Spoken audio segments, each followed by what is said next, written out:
I moved to Vallejo, and I had already been here a few years, not many, but a few years.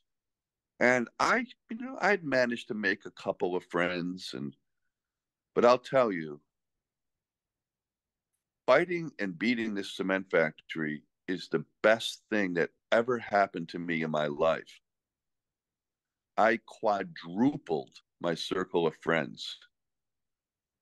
I gained a new knowledge about environmental justice. I gained a new knowledge about the struggles and the successes of people in my community. I often say it, and I'll say it again. You meet the nicest people when a cement factory threatens to come to town. Yeah. Just being a part of this struggle changed my life then and changes my life to this day. I would say that at least once a month, someone will stop me on the sidewalk and say, "Hey, we really stuck it to him, didn't we?" I'm like, "Yeah, we really did. We really stuck it to him." I was one of them that was at the farmer's market fairly often. Yeah. And I remember one of the things we had there was a box of slag. Hmm. This is what they're going to be shipping in the hulls of super tankers, and it's going to be taken out of there with clamshell lifters. This project didn't sound good. It didn't sound like something we wanted. But primarily, I mean, what happened with Fresh Air Vallejo was Colleen Cole got us all together, about 30 strangers, and parceled out the draft EIR, which was about 800 pages with 3,000 pages of exhibits, not all of which were in English, and not all of which could be opened without an expensive CAD program. I can't even imagine what we would be living in had we failed. Yeah. I mean, 200 and that of all, I used to be able to rattle off facts and figures off the top of my head. The only one I remember now is 275, because that's how many semis we would have had every day on our city streets that they were not obligated to maintain. So you think they're bad now? Holy buckets. Imagine that Mm. many semis every day. And then going up and down Lemon, because that was the only street that accessed Ferry Mill. Hmm.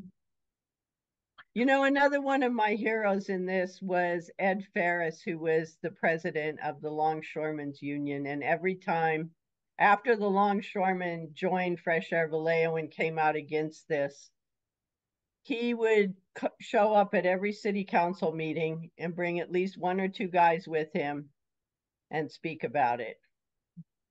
And what I remember also at the press conference that they called down by the gates of Sperry Mill, and a reporter was asking him, your guys are the ones who would get this work, emptying these ships.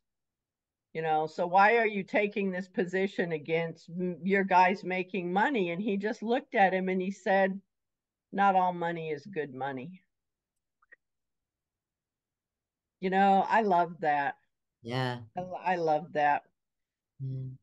I don't remember, in fact, how many. We got something like 60 organizations to join us against this.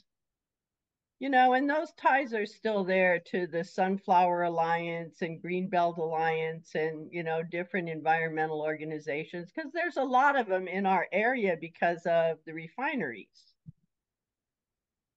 Mhm. And then Valero also in Benicia. Yeah. Yeah. So, I mean, in some ways, it was good for that. It brought a lot of people out of the woodwork, got a lot done. But the other big thing in it was the Department of Justice letter. The letter that they wrote at the end to the city of Vallejo that pointed out all of the completely inappropriate parts of the draft EIR and basically said, you're going to have to start over and do this again. At which point the landowners withdrew their appeal and the thing died. There were Because things of I couldn't say that we did in closed session. Yeah. Closed session, you can't make public. That's why it's closed session. Yeah. And there were things that were said in there that I couldn't discuss because the project is gone. Well, I don't know. There's a statute of limitation. Yeah, there could be. I think it's 10 years. So like there were some things that we had to be careful with. Yeah.